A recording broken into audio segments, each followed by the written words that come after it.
Right. Good evening, ladies and gentlemen. Welcome to this meeting of the Audit and Governance Committee.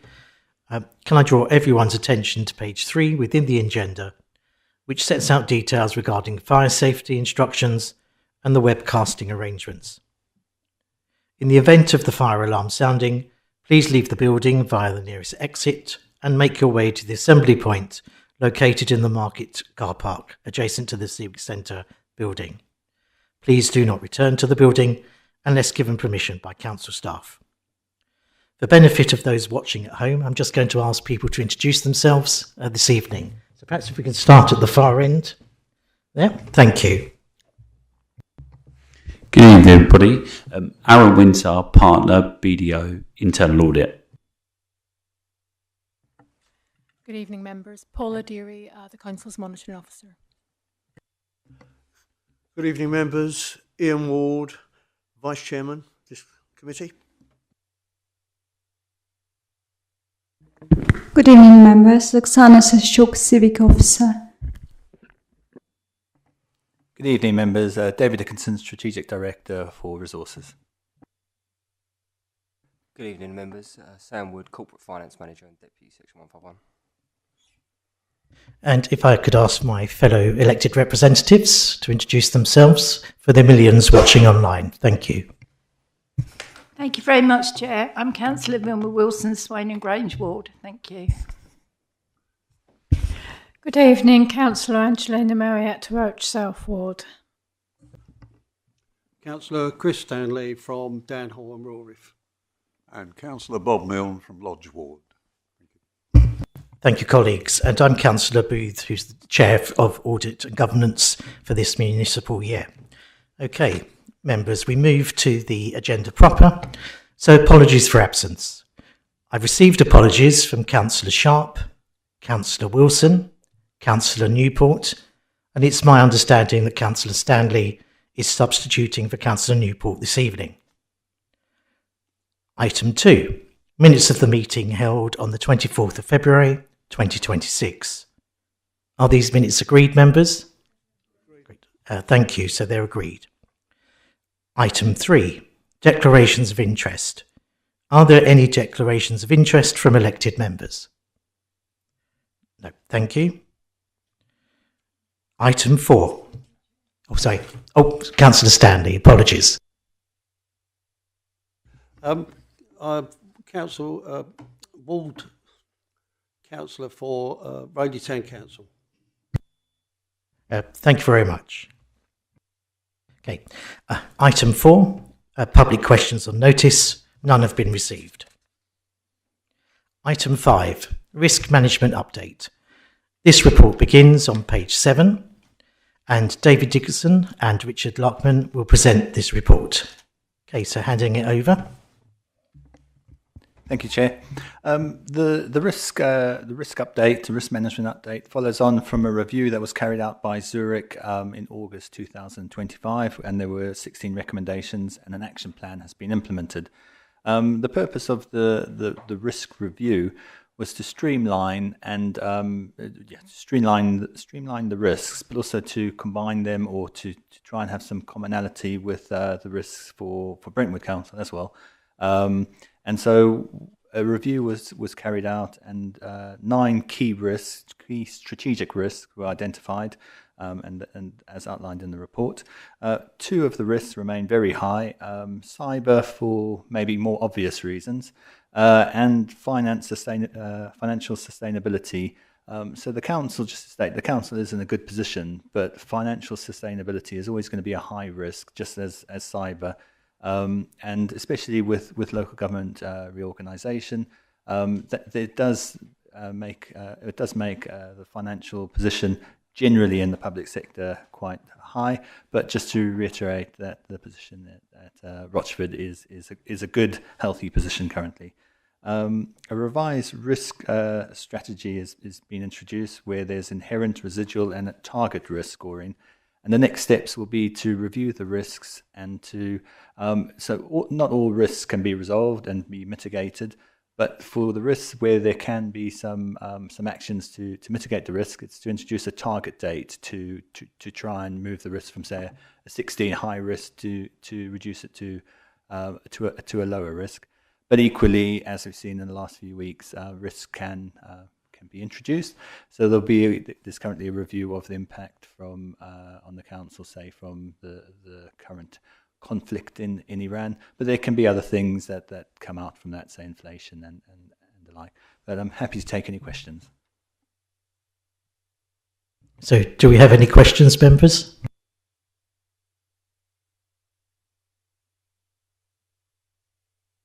Councillor Milne? Thanks, Chairman.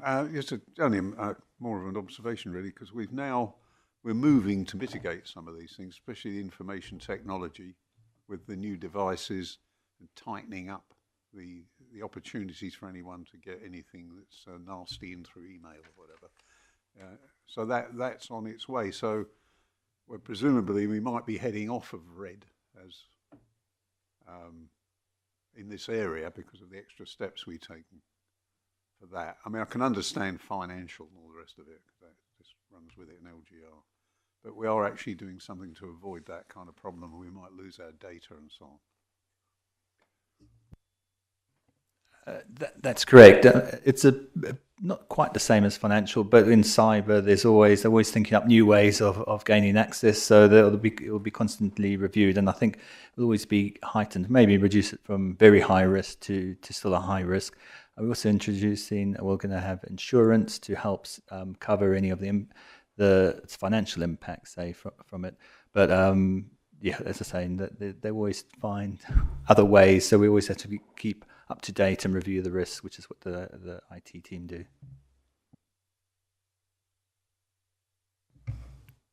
Okay, is that question answered for you, Councillor Milne? Yep, okay, thank you. Right, so we will now vote on recommendation 1, okay, because the second recommendation is for noting. So recommendation 1 is that the committee approves the revised risk management strategy. So all those in favour, please show. That's unanimous. Thank you very much. Recommendation 2, this is for noting, that the committee notes the revision to the risk register and the position with the currently identified strategic risks. Noted? Noted by all members. Thank you. So we now move on to item 6, Internal Audit Plan 2025-2026. So in some ways looking back. And then the Internal Audit Plan for 26-27, looking forward to the new municipal year. So this report begins on page 39. And once again, David will present this report. Over to you, David. Thank you, Chair. I'll hand over to the internal auditor to present it. Thank you. Thank you, David. So we have a number of reports with you tonight. I'm going to take the first two appendices together, which is our progress report and follow-up report, predominantly because they're obviously looking at 25-26 internal audit plan delivery. Obviously, given the close proximity of this meeting to the last meeting in February, there's not much to update in terms of bringing final reports or closures of those, but what it does confirm is that all our work is either at draft report or completing the field work stage for 25-26. So that will be timely for us to close down as we move towards the end of this financial year and this month and into April, and then inform our annual reporting for the year end, obviously to align with the accounting year end as well, and inform the AGS with our outcomes. So the next committee meeting, we expect all this work to be complete for 25-26. And the same with the follow-up. Obviously, because of the timing and paper timescales to submit, only one's been complete, but I can confirm that all those that are in progress and overdue recommendations remain the same, but also those dates that are in there are mainly all at the end of this month. So once that date lapses, we'll be following up and confirming those implementation dates are correct, and obviously action's been taken and evidence is obtained to confirm those recommendations are complete. So at the next committee meeting, I expect that follow-up update to be much more clear in terms of most of those being completed, if not all of those being completed actually, because we'll think the 31st of March implementation dates. So before I move on to the 26-27 plan, it'd be good to just stop there and take any questions on our progress for 25-26. Okay, we'll come to Councillor Vilma Wilson first. Thank you, Chair. I'm really pleased to note what you've said about the outstanding and that they have a further date on them. I just have a couple of concerns. The first one is on page 59, the North Waste and Street Cleansing contract. If the company that's mentioned in the report doesn't want to go digital, where will that leave this recommendation? That's my first question. And my second question, if I may, is on planning enforcement. We know that there's quite a bit of work, or my understanding is there's quite a bit of work outstanding there. So is that to be cleared by, or the due date at the end of this month realistic? Thank you. Okay, anyone like to take those questions? Yep. That's very kind, thank you. Obviously, we've had assurance that the actions will be implemented by those dates. The first question around the Norse contracts, that is a very valid question. The meeting is occurring this month. That's why it's been driven by that date of the end of this month. And then actions will be agreed to take that forward. And as a result of that, if there is a non-technological response or solution, that will come back to us to assess it. Does it mitigate the risk that the recommendation was raised to address that? Because there is interim arrangements that are occurring from some of the complaints and service requests being raised. So therefore, we will assess whether the actions that can be taken as an alternative do address that risk. Just for kind of a completeness and transparency, this was a recommendation we inherited from the previous internal auditors. So it gives us that flexibility to understand, actually, we didn't make that recommendation. What is a pragmatic way of moving forward? But obviously, we have to honour it at the moment until we get to that date. Okay, are those all your questions answered, or every element you wanted to know? That's my first question answered, Chair, not my second. We'll move on to the second then. My second one was regarding planning enforcement. I said that my understanding was that there was quite a lot of work outstanding to be done to get that clear by the end of the month. How feasible do you think that's going to be to hit that due date? So the update that we've received is that the KPIs will be defined in terms of the planning enforcement KPIs will be defined by the end of the month and then reported on from that point. So what we want to do is see the design of those KPIs and being put in place. That addresses the initial recommendation, which was to create them, define them and put relevant targets in place. What we would then do is obviously then confirm that that's complete, but get some comfort then as we move into April and to the end of the first quarter that those are then being reported as expected. So it's kind of twofold in terms of the recommendation to ensure that it's designed and implemented and then operates effectively post that period. So are you content with that answer? Yeah, okay. Councillor Milne. With respect to the local audit office concept from government, and because we did have a few years where we had to disclaim, obviously we're out of that now, so we should be on track each year. Whereas in the past we had to disclaim accounts purely because of the backlog we were in when we were with another company I won't mention. But I noticed that the government scrapped a bill that was going to go through to deal with audit, and now they're going for the autumn with the LAOs and all the rest of it. This doesn't affect us really, though, does it? Because if we're on track, we should be all okay for everything to be on time. That's all I'm asking. You know, there's not going to be any problems, kind of thing. I can answer that. I'm probably the wrong auditor to be asking. That would be your external auditors. But obviously, internal audit isn't on the financial accounts. So I don't want to put. I'll pass it to David, but obviously Liz Jackson, your external auditor, would be able to respond to that much clearer on that.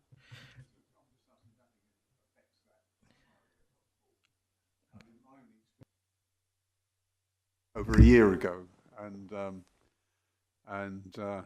that was the problem when I was doing it. Was really everything was like most authorities had a problem because of the lack of resilience in the audit sector. That was all. So I'm just checking. I'm only a lay person.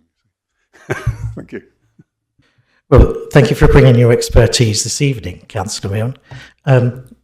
David, is there anything you wish to add? Yes, so for the external audit, unfortunately the accounts are still disclaimed because of the opening balances.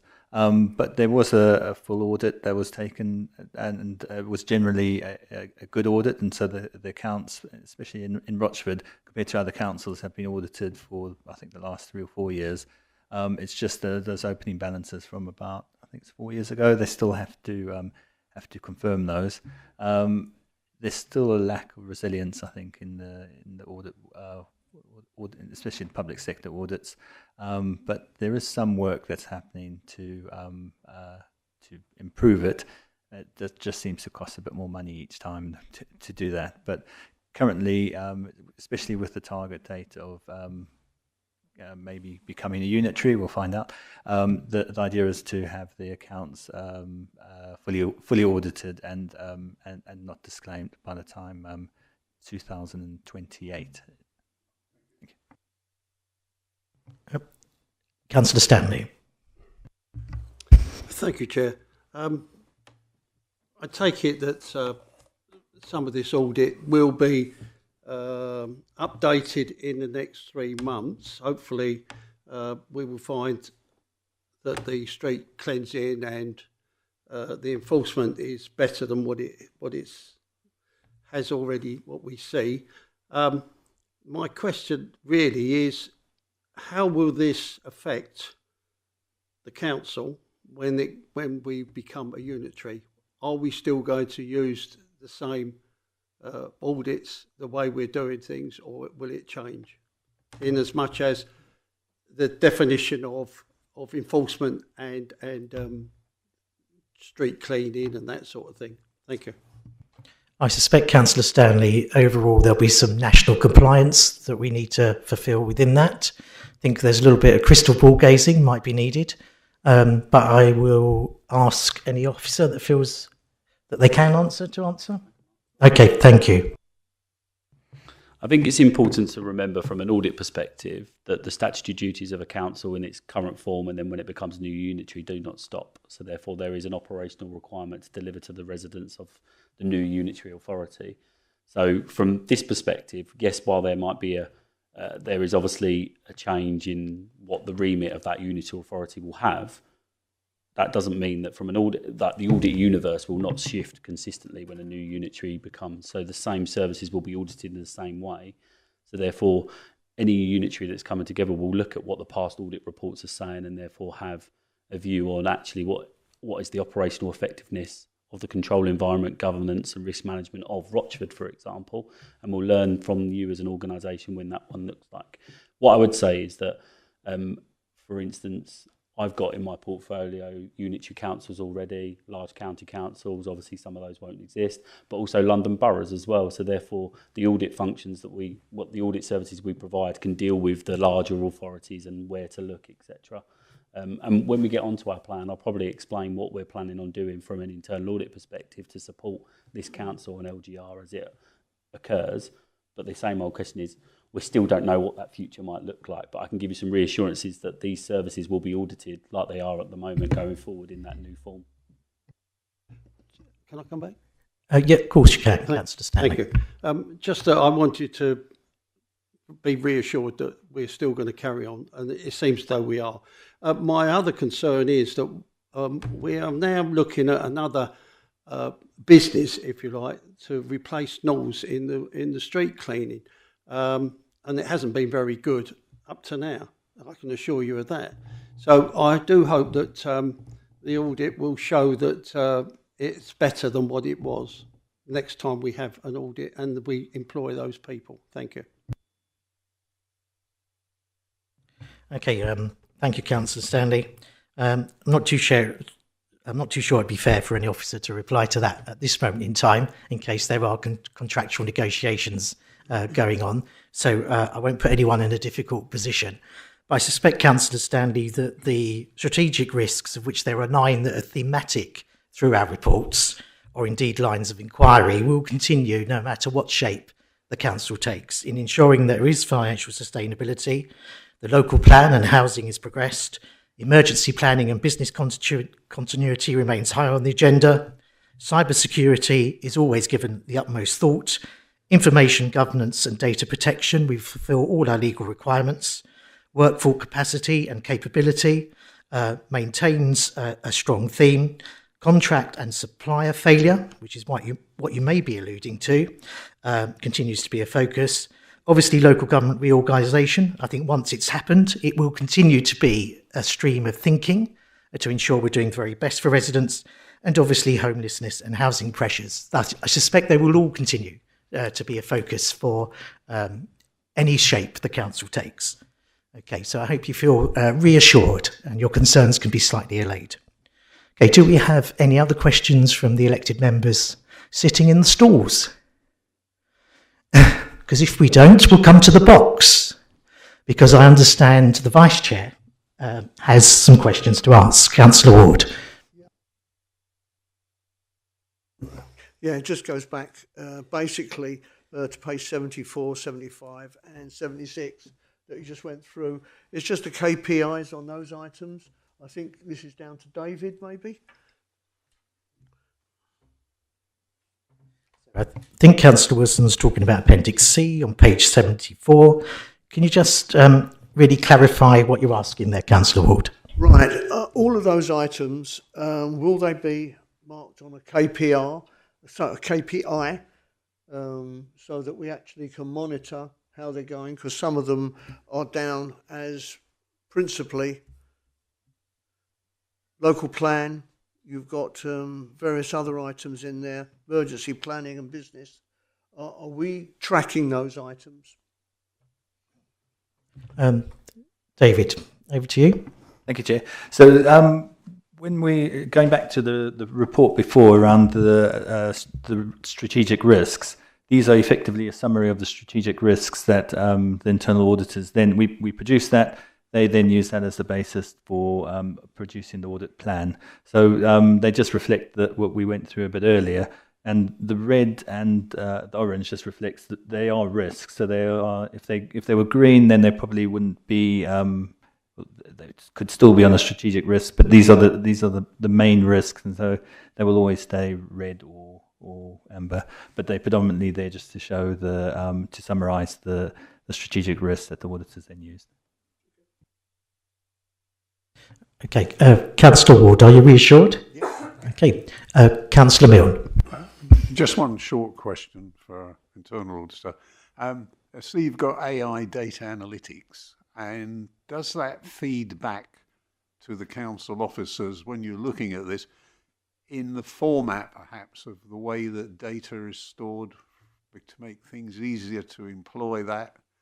Because when we're looking back, I know it's an external issue, back to the balances from years ago to actually get in those records. You can have missing reference numbers, all kinds of things in the old data. So is there a kind of a feedback loop with that? Because obviously if there is, then if we record the data better or in a different manner, because the new system wants to pull it out, does that happen, or is it just something the company does internally? Just to improve the business. That's what I'm thinking of. No matter what the council's going to be, that's the modern world, isn't it?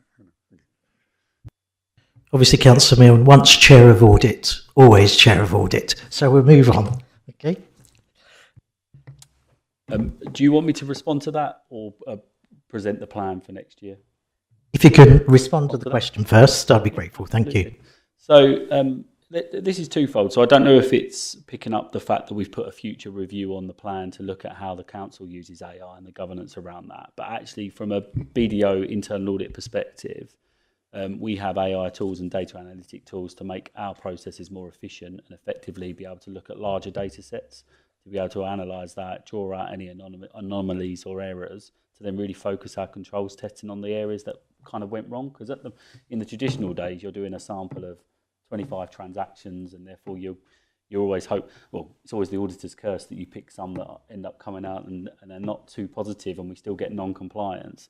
But yes, we completely process that through our systems, present it in either different ways, visual kind of graphs and outputs, But then we articulate how we then create recommendations to support the council. So effectively, you're employing us to deliver an internal audit opinion, but if we can use tools and technology to give you a broader assurance over a larger populations and data, then great. And then what it also does is give you the ability to challenge the quality of your data as well. So if we can improve that at the same time as we're improving your control environment, then it's kind of win-win for the council, as well as me in the role of head internal audit as well. So it kind of offers a better, more complete sampling kind of thing, because with a manual system, it's not so easy. Yeah, thank you. That's good. It's more reassuring, I think. And just to add to that, we don't take away the people-centric approach, because obviously you hear in the news about what AI can do, the machine learning, etc. We only use tools that are secure, and we only put council data in BDO tools. They're not out there in tools that are hosted by third parties, so they are secure. But what we do is we then use people to understand what it's telling us, to then have that conversation with council members and staff, because sometimes getting to the root cause, you need that conversation. You can't rely on a computer to tell you that. Thank you very much. So I think we're reassured that it's giving greater rigour, AI rather than replacing human beings. Okay, so we'll now move to the voting regarding item 6. Is that okay, members, to move to the voting? No more questions from anyone? Yep. Okay. So, members, I will now move a motion that the recommendations on page 39 be approved. Members, please note that recommendation 2 is for noting only. Can I have a seconder, please? Yeah.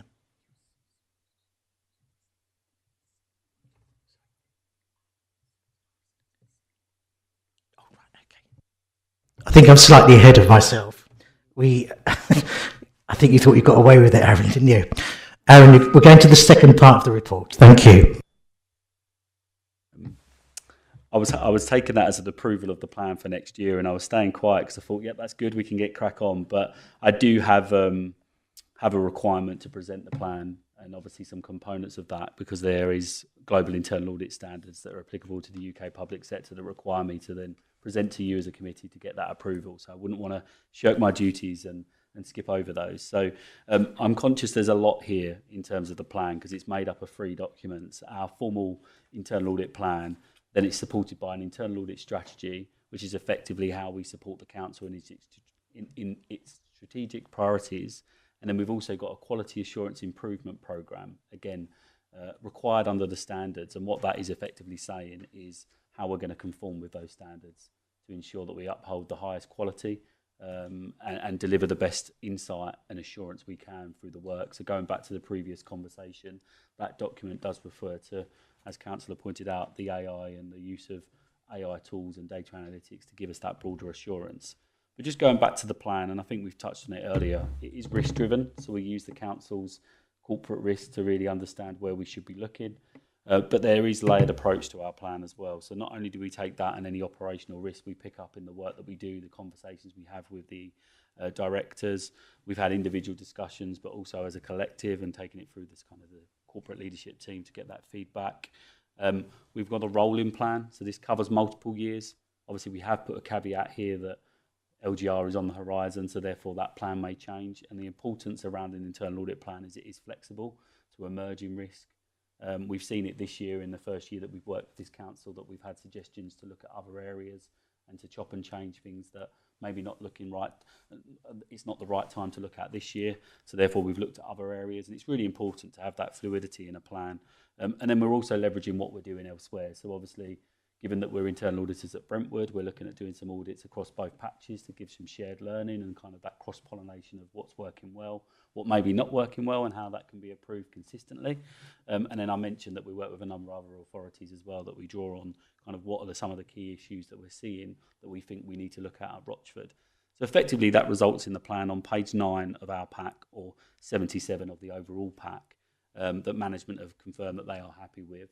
And we're bringing it here for approval. The final thing I'd probably say on the plan is 2 things actually. Firstly, LGR. We've held time for the next 2 years to do a bit of a readiness assessment, or to support the council as that, what that looks like changes, and we get a bit more visibility to understand actually, is there specific assurance we can give you on the programme of work around that. notwithstanding the fact that they're probably going to be, as the new unitary is created and there's that shadow arrangement, they will have their own assurance mechanisms that the council hopefully will get some inherent assurance from as well. But what we also thinking as well is that between now and come 2028, it's really important that we give you assurance on that BAU of some of the core statutory services that you're operating up until that point, and you hand over that in the best state possible. So what I've been saying to a number of committees is let's not take our eye off the ball as the business as usual, because there's still that requirement to get that ongoing assurance. So that's why we've not gone, let's look at everything on LGR. But what we have said is let's look at all these other key risk areas with LGR in our mindset and be pragmatic with the recommendations we make. What is realistic? Maybe not implementing a whole new system, IT system, but actually how do you mitigate the risk between now and that change? And then finally, Appendix 2 in the plan is our charter, and I raised this with the committee because it defines this committee as the board that we report to and governs our work, and it outlines all the roles and responsibilities of not only us, but management and this committee as well. So that was all I was going to say on the plan, but obviously happy to take any questions. Any questions? Councillor Stanley. Thank you, Chair. It's nice to know that you have some sort of plans for the future, which is, and there's not just one plan, there'll be A, B, C and D, and probably all the way down to Z and X as well. So it's nice to know. Can you make any headway in telling the councillors exactly what plans you're making? Is there anything that you can actually give us information on as to what plans you've got in mind, how you're developing that? Is there anything in that can help us to understand more so than what it is for you to understand? Because you understand a lot more than what I do, I'm afraid. Thank you. When you say plans, do you mean plans post LGR, or do you just mean... okay, yeah. So in our document on... let me get to the right page. On page 75 of the overarching pack, you will see there's a multi-year approach. So what we can't do is look at every risk in every year because of... Unless the council wants to pay us handsomely to do even more, then that's absolutely fine. But we try to be within that finite budget and to deliver, obviously, the right risks in this year. So those forward-looking plans would be stuff that we would look at, even if the council was, like, if LGR was delayed, etc. Obviously, when it comes to a new unitary authority, no one knows how internal audit's going to be structured, if that makes sense, in terms of the multiple contracts, whether there's going to be the need to employ us or whether we continue. But I'm positive that we'll be then looking at how we give assurance over the transition arrangements, handover arrangements, the data quality and how that's being transferred. So that was where I would suggest, if it does happen, those are some of the key areas, the systems, the interfaces, etc. Councillor Stanley. Thank you, Chair. Yes, I was looking at page 75 exactly, and that's exactly what I was trying to get out of you yourself. In the way, I can't see us changing our internal audit at the moment because we're happy with what you're continuing with, but it's trying to get some sort of ideas of where we're going and what we're trying to do. I think it might be an idea just to put down on paper the risk and where we are, what we could do, what we couldn't do, that sort of thing. Because it doesn't give me very much to go on when it says main financial systems, capital projects. What main financial systems? What capital projects? What are we talking about? You know, other than reading 120 pages, sort of thing. You know, I don't want to do that. I want to know where we're going and so on, sort of thing. So if that's possible, I don't know. It may not be possible. I don't know if we can do something like that. But it's an idea that you might have with LGR approaching very quickly. It's almost on our, well, we only got to open the door and it will be there, sort of thing. So I need to know, or councillors need to know exactly what is planned for the future, if there is any plan for the future. That's all. Thank you. Okay. It's a bit of a love in it at the moment, isn't it? Right, back to you. Yep. No, I appreciate the clarification because that's clearer. I think until we have a decision of what the future looks like, i.e. where Rochford will be going and what that may look like, we can then start lining up with the other assurance providers, the internal auditors, to then say, well, what does your future plan like? This is what ours looks like. And actually, we may already work with one of those organisations that you could end up being combined with, and I have connections with other in-house internal auditors. So from an assurance function, that doesn't mean we down tools and say, look, we're no longer, because our contract ends, we will not work with the incoming provider. No, we definitely would. It would be deemed like a bit of a handover and an interface to then work out what's best going forward for that new unitary. So I think until we have an outcome and know what that decision is and what the business case, what one's approved, then that is when we can kickstart and work out actually how we're going to work together as one. Okay. Councillor Stanley seems to be reassured by that answer. And Chair, I am reassured, but at the same time, we're not that far away, and we need to make plans for the future. That's my point, because it's no good. There's the door. As soon as you open the door, you'll be in LGR straight away, and then you start making plans. Well, that seems to me a logical way of doing things. You know, let's work on it in a year in advance, and then we can work ourselves as to where we're going. Should this happen, we'll go down that road, or whichever road we're going to go down. Otherwise, we've got no idea of what we're doing. yes, and no one wants to end down a rabbit hole, do they either? So I think we can work with what we know at this moment in time, which, to be honest, Councillor Stanley, is very little. We have to have an eye to the options that may be available to us, and I'm sure Strategy and Policy Committee will be giving this their due regard. One hopes. Okay, Councillor Wilson. Thank you, Chair. Not a question, just a statement, really. I felt that this report for 26 and 27 was really comprehensive. I had a few concerns, not as many as Councillor Stanley, but I have been reassured not just by the report, but actually by the answers given by the gentleman today, with the view of going forward and what is likely to happen. So thank you very much. It's good news. Thank you. So any other questions on the second part or multiple parts of this report? No? Okay. So just for clarification, members, if you'd be kind enough to turn to page 39 in your pack or have it on the web system. I'd just like to clarify recommendation 2. What it should state is that the progress reports on the delivery of the 2025-2026 internal audit be noted. Yes? Okay, so just be clear, that's what we're noting. Okay, so that's noted. Okay, not too sure if I should have done a motion for that part, but let's go back to where we should be. So members, I will now move a motion that the recommendations, one slightly updated, on page 39 be approved. Members, please note the updated recommendation 2 is to note, which you have already noted. Can I have a seconder, please? Oh, thank you, Councillor Milne. We will now vote on recommendation 1, that the internal audit plan for 2026-27, Appendix C, be approved. All those in favour, please raise your hand.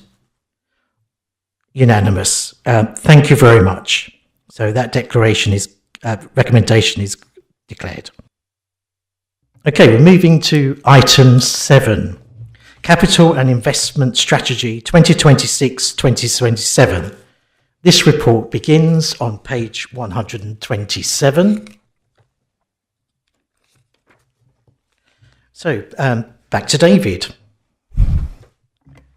Thank you, Chair. The Capital Investment Strategy 2026-27 sets out the Council's approach to capital expenditure, treasury management and investment. It's fully aligned with statutory guidance, SIPFA codes and prudent security liquidity focused investment principles. One thing, so this report generally looks very similar. The capital programs updated, etc. This one has been updated to include internal borrowing, which was agreed by during the budget setting process, and it's used to support the capital program on the leisure centre. But again, no external borrowing will be allowed, and if there was to be a need for external borrowing, which there isn't, then it would need to come back to council. So there's no wriggle room there or anything like that. It's still that there's no external borrowing. The Treasury strategy prioritises security and liquidity first, then yield, but there's still a view of trying to maximise the yield based on those security and liquidity parameters, and so that includes staggering some of the investments and just taking advantage of opportunities as they arise. And then just to state that the capital investment strategy was approved by Strategy, Finance and Policy Committee last night, and if approved by the Audit and Governance Committee tonight, it will go to full council for approval next week. Happy to take any questions. So any questions from members? Councillor Stanley? Thank you, Chair. The capital programme, as indicated in 26-27, has been set for the next 4 years. Should that not be less than 4 years, or is that normal, 4 years at a time? Thank you. I think I could answer that, Councillor Stanley. It's my understanding that there is a medium-term thinking to this, so I would think that 4 years is appropriate. More appropriate than 1 year or 24 years, but we'll go to David for the intelligent answer. That answer was very good. Just to add that, so capital investments are still required each year. So it's just highlighting that for some that are routine, that there's a requirement in, say, year 3 or year 4, which is, and it's not definite. Maybe we'll know next week that there'll be a unitary. So we've based it on the 4-year period where we would go into to being a unitary. But it's also just to tell anyone who's then looking at the councillors through the lens of a unitary that there are these capital requirements. And also some of the investments maybe go over a 2 or 3 year period. So I'm hoping the leisure doesn't, and it's finished quite on time. But it's just having that 4 year, as I said, medium term view of capital. But it acknowledges the fact that it might change significantly as a unitary setup. Councillor Stanley?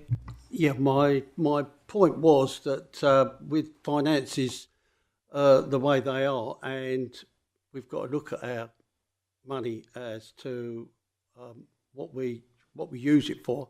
I can't see myself being able to say 3 and 4 year time that we've got X amount of money to have to play with, if you like, sort of thing, in investments, sort of thing. So I would have thought that a 2 year strategy would be more than adequate, and then on to the 3rd year to make it another 2 years, sort of thing. But nevertheless, I understand what you're saying. Thank you.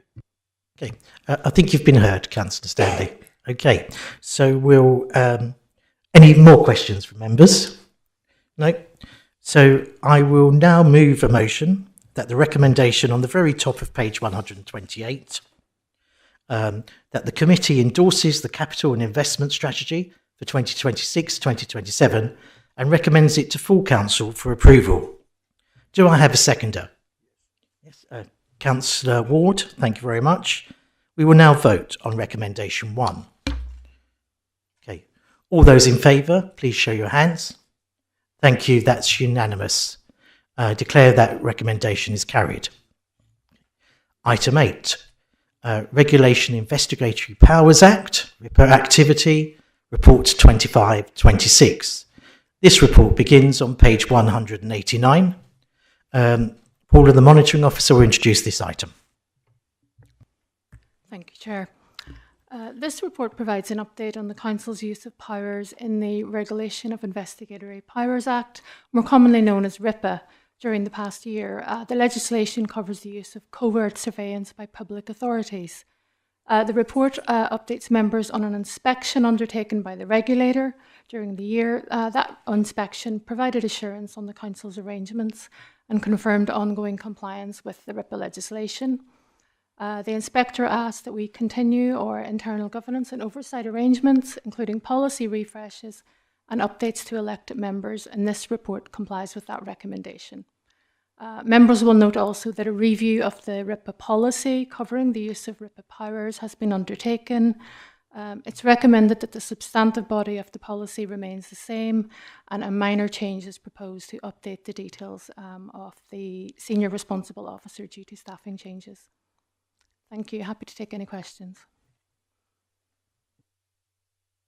Any questions? I think this area is a matter of just legal compliance, making sure we're doing everything we should and ticking the right boxes at the right time. Okay, so we'll move to the voting then. So, members, recommendation 1 is to note. So, to note that the update on the Council's use of powers contained in the Regulation of Investigative Powers Act 2000, RIPA, during the municipal year 25-26. Is that noted? Okay, thank you. So we move on to recommendation 2, which I need to move a motion for. Members, I will now move a motion that recommendation 2 on page 190 to approve the revised RIPA policy as stated in Appendix A. Can I have a seconder, please? Right, thank you, Councillor Ward. That's been seconded, so we now move to the vote. We will now vote on recommendation 2. All those in favour, please raise their hands. That's unanimous. So this recommendation has been successful. Right, so item 9, Members Training and Development Programme 2026-2027. I know some members of this committee have been exercised by this over the past year, so we'll move on to that. So the report begins on page 215. Paula, are you going to introduce this one as well? Okay, over to you, Paula. Thank you, Chair. This report sets out details of our member induction programme for our newly elected members following May's election, together with the proposed member training and development programme for all members for the new municipal year for members' consideration. The induction programme is designed to support our newly elected and returning members during their initial weeks in office following the election. So it sets out the essential information and training which they will need in their new roles, including an understanding of governance procedures, and service areas. The Members Training and Development Programme supports all members in their roles throughout the municipal year. So it delivers the mandatory training required for participating in decision making, for example, planning and licensing, as well as broader development opportunities to enhance members' skills and support future progression. So the training programme offers a blend of remote and in-person attendance, and that's to promote flexibility and optimise attendance. Members will note there's a new e-learning training platform which provides a central online space for members to access mandatory and optional training courses. And the members training programme is flexible and will be updated as necessary during the year to respond to emerging needs and priorities. Happy to take any questions. Thank you. Councillor Marriott. Chairman, with regard to the e-learning, I was unaware that that was in operation for members as yet. Have you got any updates on that, please? So is it currently available, Paula? It is just about to be introduced. It's not currently available yet, but it will be introduced. So it's something new for the new municipal year, Councillor Marriott. Thank you, Chairman. Okay. Councillor Stanley. Thank you, Chair. There's been a bit of a lack of training in the past in the way of IT and obviously computers sort of thing, as well as the chair's training, which I was a chair, but I didn't get round to getting any training from that. So I just wondered if that's going to be updated and more often than just once a year or whatever the case is. I do think that this should be, once a quarter, maybe once every 4 months, if that's possible. Thank you. Okay, Councillor Stanley, high expectations indeed. Yes, of continual renewal. Okay. Paula, do you wish to answer? Thanks, Chair. It's certainly something we can consider. I would say in response to that the value, obviously, in undertaking the training would be at the outset of the municipal year. Obviously, there's resource implications as well. We need to look at attendance at particular training, but it's certainly something that we can consider, whether there's a need perhaps to run refresher training during the year as well on that. Thank you for that answer. Councillor Mill? Yeah, with regard to training, an issue that's going to come up at Scrutiny Committee, which I chair, in view of the fact that there's been people in different public bodies, including the police, who've had career-ending episodes with AI. I think there's a chief constable gone already, because the research was done. Obviously, we concluded that there might be a risk if we don't get some proper training and ground rules for the use of it for members and for officers. So they've gone off from the Glenn from Greg, sorry, not Glenn Campbell, Greg Campbell, has gone off to look at this, so we're going to put it in the work plan. And they're considering, as I understand it, there's nothing on this list here, looking at a company who may be able to deliver that with some expertise in that area. It's sort of, if you use the research, then you make a decision and something goes wrong, the culpability of it, there's no point in blaming the computer, is there? And we have to be careful with that. So it's kind of do's and don'ts or general rules to do with using it, that's all. Thank you. Paula, do you know if that sort of area is within the new training programme? It's not captured within the current draft programme before you this evening, but it's certainly something which we can consider. I think it's some very useful feedback, which I think would be important for us to consider. Thank you very much. It affects, IT use and policy. This is the only reason it went into scrutiny. So anyway, thanks for that. Thank you. Thank you. Councillor Wilson? Thank you very much, Chair. I read this report with great interest because it has been long awaited for. Maybe I just have a slightly different view to others, but slightly alarmed that training isn't actually put down as mandatory. And I'm going to talk from personal experience just for 30 seconds. When I became a councillor, I knew nothing. It would have been really helpful to have had this quite comprehensive training programme in place. I feel quite strongly that actually, as it says, for an example, on page 220, paragraph 1, strongly recommended, it says essential for newly elected councillors, which provides the core knowledge, but returning officers are also encouraged to attend to refresh their understanding. I just think if training is put on, everyone should attend.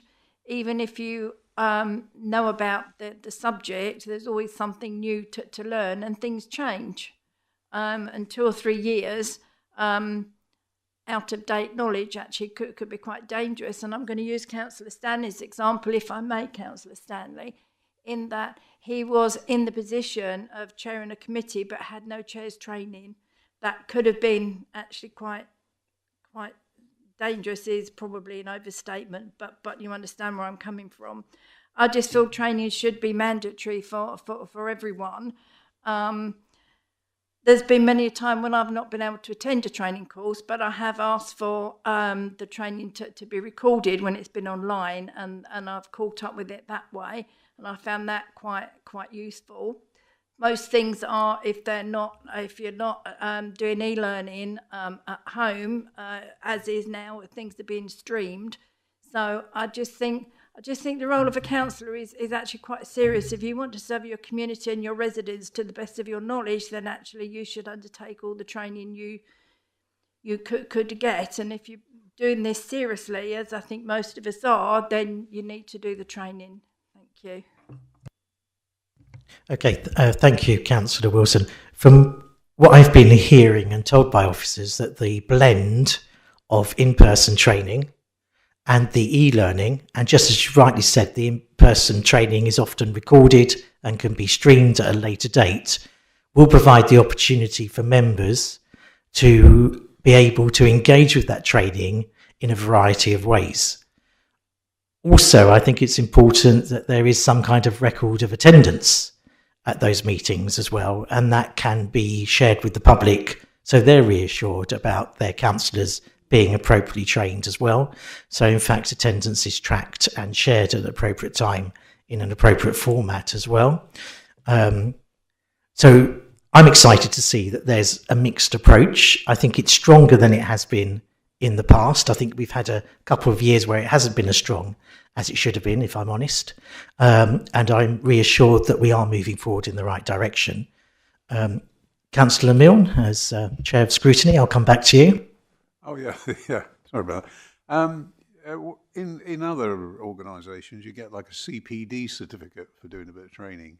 And if we've got some forms of training, licensing and other things, you can't serve on the committee unless you do them.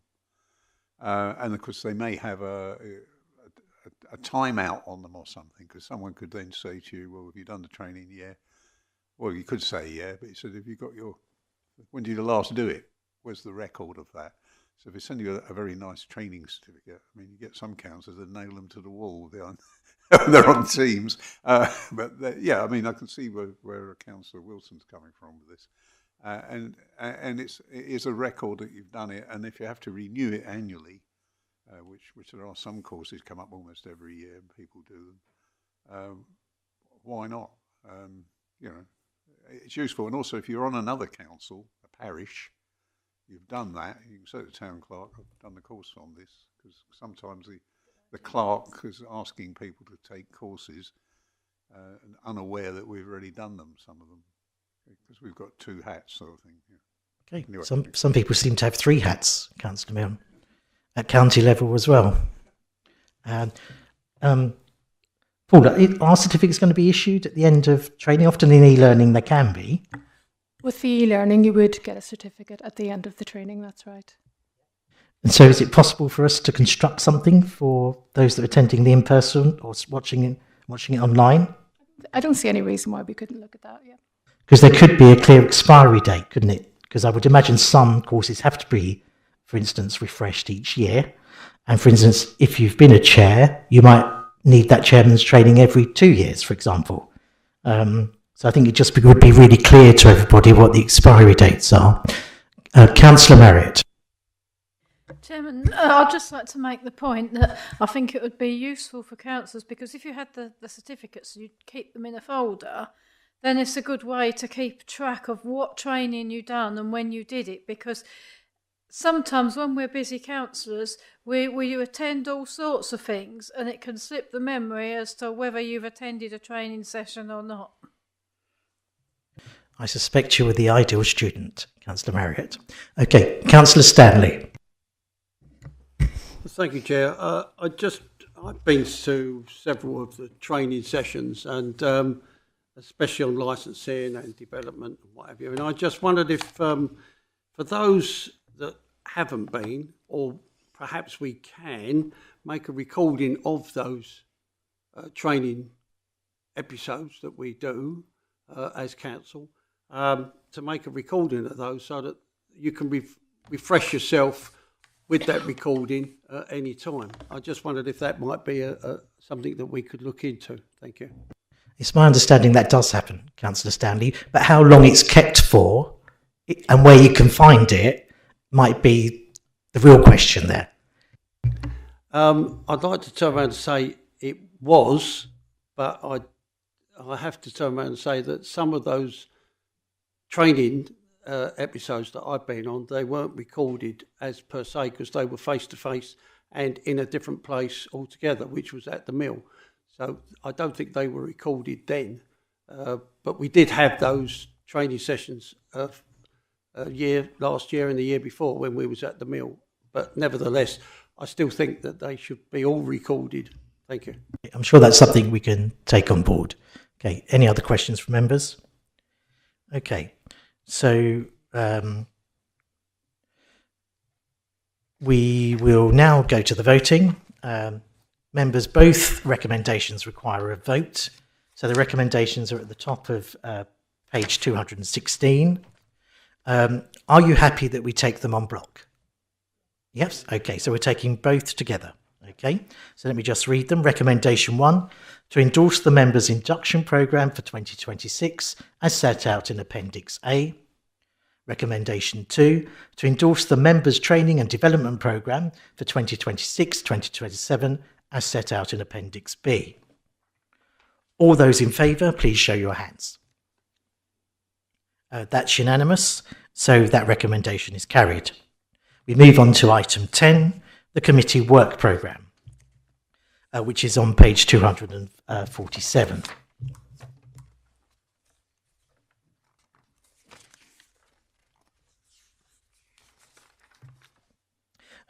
Some of the dates haven't been put in yet, because obviously that'll be down to the new chair of the audit committee for the new municipal year. But we've got some of the foci that it's deemed appropriate for this committee to be looking at. Do we have any questions or comments from members?